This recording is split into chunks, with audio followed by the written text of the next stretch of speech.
국민의힘이 걱정해야 하는 것은 여당 대표가 아니라 국민의 심판입니다. 정청래 대표의 당선에 국민의힘은 걱정스럽다며 불편한 속내를 드러냈습니다. 그러나 진짜 걱정해야 할 대상은 윤석열 정권의 내랑 사태와 헌정 파괴를 비호해온 자신들입니다. 2023년 12월 3일 다수의 국민의힘 의원들이 비상계엄 해제 표결을 회피한 데 이어 체포영장 집행을 막겠다며 대통령 관저 앞에서 인간띠를 만들어 사법집행을 물리적으로 가로막는 초유의 사태까지 벌였습니다. 이미 국민의힘 의원 일부가 내란, 최상병, 김건희 특검 관련 조사를 받고 있습니다. 불의에 동조한 정치의 끝이 어디로 향하는지 국민은 똑똑히 지켜보고 있습니다.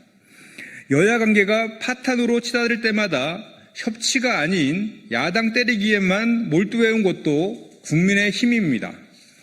노란봉투법, 방송 3법, 간호법 등 민생 법안은 거부권 뒤에 숨어 무력화했고 국회 다수결조차 입법 독재라며 민주주의 절차를 부정해 왔습니다.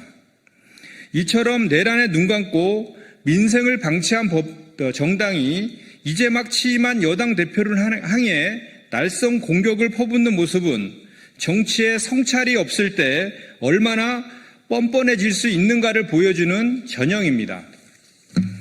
민주당은 불의의 면죄부를 주지 않겠습니다. 국민의 명령을 외면한 정당과의 형식적 협치는 더 이상 없습니다. 국민의힘이 진심으로 협치를 원한다면 내란 사태에 대한 책임부터 고백하고 국민 앞에 사죄하십시오. 그것이야말로 국민의 심판을 피할 수 있는 유일한 출발점임을 명심하시기 바랍니다. 윤석열 씨는 더 이상 국민을 부끄럽게 만들지 마시기 바랍니다. 2022년 재보궐 공천 개입 의혹을 진술한 윤상현 의원의 발언에 대해 윤석열이 없는 말을 지어냈다며 발끈했습니다. 그렇게 당당하다면 왜 특검의 체포영장 집행엔 불응한 채 속옷만 입고 구치소 바닥에 드러 누웠습니까?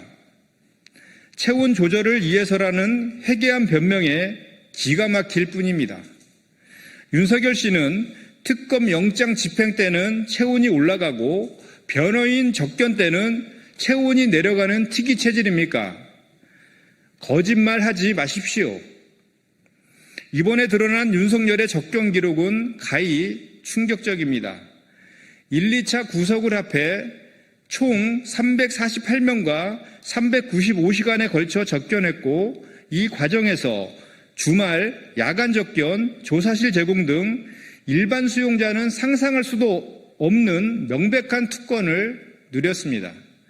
무엇보다 접견 명단에는 특검 수사 대상인 강희구 전 제1부속실장, 윤사견, 이철규 의원 등이 포함되어 있었습니다.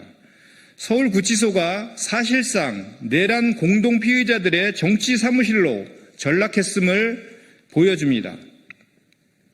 정작 윤석열은 이런 특혜 접견의 실체엔 입도 뻥끗하지 않은 채 속옷 촬영은 인권 침해라며 피해자 코스프레로 법 집행을 막아서고 있습니다. 하지도 않은 인권 침해에 운운하기 전에 인간으로서 최소한의 염치부터 챙기시기 바랍니다. 준엄한 법 집행을 하는데 적어도 옷은 입고 있어야 하지 않겠습니까?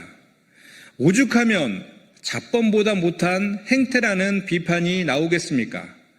심지어 이 추태는 국내를 넘어서 외신의 조롱거리로 전락했습니다. AFP는 속옷 차림 저항을 보도하며 속옷 색상에 대한 정보는 없다고 시하했고 AP는 새로운 방식의 저항이라며 황당함을 전했습니다. 전직 대통령으로서의 최소한의 품위조차 내던진 채 국민을 창피하게 만들지 마십시오. 스스로 당당하지 못한 채 거짓으로 자신을 덧칠할수록 국민의 분노는 더욱 커질 것입니다. 결백하다면 법 앞에 당당히 서십시오. 더 이상 볼썽사나운 모습으로 국격까지 훼손하지 말기 바랍니다.